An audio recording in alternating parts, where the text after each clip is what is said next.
أعزائي المشاهدين، والله حابب إن نشارككم موضوع يعني ما كنتش أصلا عايز إن نتكلم فيه. ولكن أحد الشعوب السودانيين غلط في شعب مصر في مواقع التواصل الاجتماعي اللي هو التوك توك ده اللي هو خلاني يعني عايز أتكلم، وهنسمعكم جزء منه. يعني أنا بالصدفة نقلب بس على التوك توك، فالمهم لقيت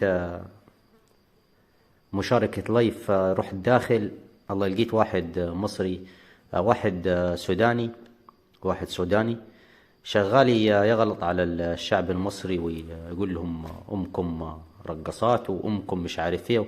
أنا هنسمعكم يعني جزء من التسجيل، وبعد دهوتي أنا هنرد عليه يعني. بس احنا يا تابعوا الفيديو للآخر عشان الضحك بعد المحادثة بتاعته يعني. خلونا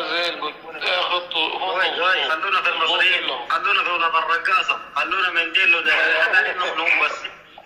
أنا شفت أقول لك حاجة، سمعني، شفتها أضربني شفتها ولد الرقاصة، واضربني شفت الرقيق الأبيض، واضربني شفتها بالعمل الفنون والوسخ الفنون ده، أضربني بكيف لا بكيف. طيب استحموا، طيب قول لهم استحموا، قول لهم استحموا يا عليه الغصب. انا كنت شغال مع مصريين، عليه طلعت في الغرفه دي وكتب لي في الغرفه دي احنا نستحموا يا سوداني، ماشي؟ طيب احنا نبدأ طقطقة. اول حاجة اسمع الكشف اللي طالع من الخرطوم. كشف مسؤول محلي بالعاصمة السودانية عن بروز اتجاه قوي لاعتماد مكبات النافيات المنتشرة بكثافة كمراكز تشخيصية معتمدة لاختبارات كورونا من خلال الشم. قال المسؤول بعدما طلب بحجب اسمه: نحن بصدد تقديم خدمة جليلة للمواطنين ومسؤولية الصحة بالاستفادة من النافيات. طبيعي يا عمي، هي المشاريع اللي انت عندك والبتاع قال تشخيص حالات الكورونا بطريقة رخيصة وغير مكلفة. طب والله. طب يا عمي ايه هي؟ شدد على انهم يعملوا بكل جهد على حل مشوار الشم ده. طب يا عمي ايه المشكلة؟ قال له تعاني العاصمة السودانية من انتشار كثيف للنفايات، دراء الشحم في الآليات والمشكلات الهيكلية والترتيبية لعملية النظافة. ختم المهم لقاء بإيه؟ قال له ختم أحاديث بمناشدة: كل من يجد صعوبة في الشم في روائح النافيات المنتشرة بشوارع الخرطوم يذهب لتسليم نفسه إلى أقرب مركز للعزل واتباع البروتوكولات الصحية بخلال اشتباه كورونا. يعني عملوا الشم ريحة النفايات اللي عندهم دي، يعني يتبولوا وبتاع ومش عارف ايه، عشان خاطر ايه؟ ان الواحد فيهم اللي يشم يبقى سليم، اللي ما يشمش يبقى مش عارف ايه. نطوا اثنين زول مع بعضهم، زول هم فاهمين يعني كلمة زول السودانيين، يعني اثنين زول قاعدين مع بعض، فواحد يقول له بغسل يديني قبل ما انط واطلع من البيت عشان خاطر الكورونا. استغفر الله العظيم واتوب اليه. اتنطوا على البيت، استغفر الله العظيم. لا حول ولا قوة الا بالله. عاملين ان فاكرين مصر كاتبين عليها على المنشور، كاتبين ان مصر ولاية للسودان وناويين نحتلوا مصر. طيب ماشي، تحتلوا مصر. بعد ما الملك فاروق بعد ما سابهم وقال لهم اسكنوا هنا يعني ومن نعوذ بوابين تعالوا، وقامت الثورة عشان يغير معالم الطرف اللي جابوهم، راحوا حاطين جابوا فيل وقالوا في الطريق ده هوت احنا هنعملوا ايه؟ نخلوا ده عاصمة الخرطوم.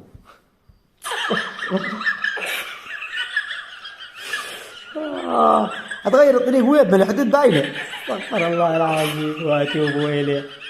الله العظيم. التعليم عندهم عايز يلغي مادة الجغرافيا، فاكرينها قلة أدب. استغفر الله العظيم وأتوب إليه. لا حول ولا قوة إلا بالله. والله أنتوا اللي جبتوا لنفسك يا زول، أنت وهو. أنا مش هنسيبكم الليلة دي واخدها عندكم أنتوا. صرح وزير الإعلام السوداني إن فرعون السودان كان عندنا قبل ما يروح مصر، يعني الفرعون بتاع السودان ده فرعون سوداني مش فرعون مصري. استغفر الله العظيم واتوب اليه. يعني ابو لهب سعودي؟ استغفر الله العظيم واتوب اليه. يعني ابو لهب على كده سعودي؟ استغفر الله العظيم. هيقول لك السودان يفوز بمقعد في مجلس حقوق الإنسان. رد زول قاعد مع واحد عندي راح قال له يعني احنا عندنا بالله عليك شوف لينا 30 سنة كنا شماعة. استغفر الله العظيم. طب انت شماعة، انت شماعة يا زول انت وهو. استغفر الله العظيم. اما انت يا زول انت وهو اصلا شماعات انت. هيقول لك زول سوداني كبير، يعني كبير في السن، هيكلم زول صغير اللي هو ولده، فهيقول له زمان قرينا محو الأمية، راح رد الزول الصغير هيقول له المشقق الصغير، فهيقول له لا، قال له احنا هسي بنقراها محو الماهية الأيام دي. استغفر الله العظيم واتوب إليه.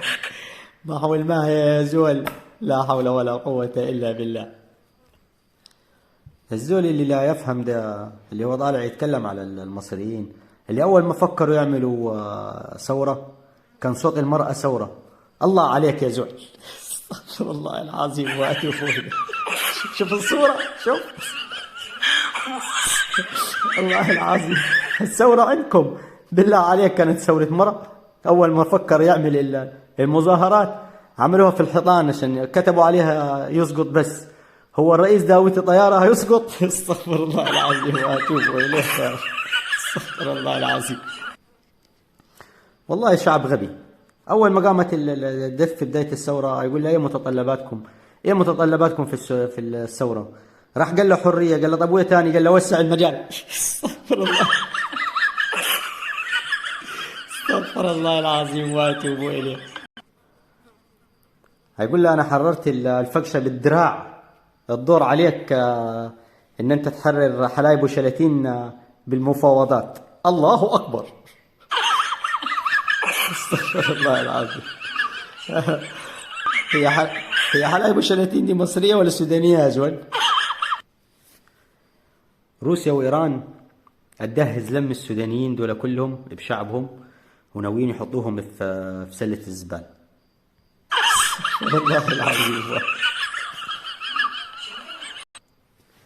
عايزين يعملوا حماية وهم في الأصل بوابين. استغفر الله العظيم يا رب.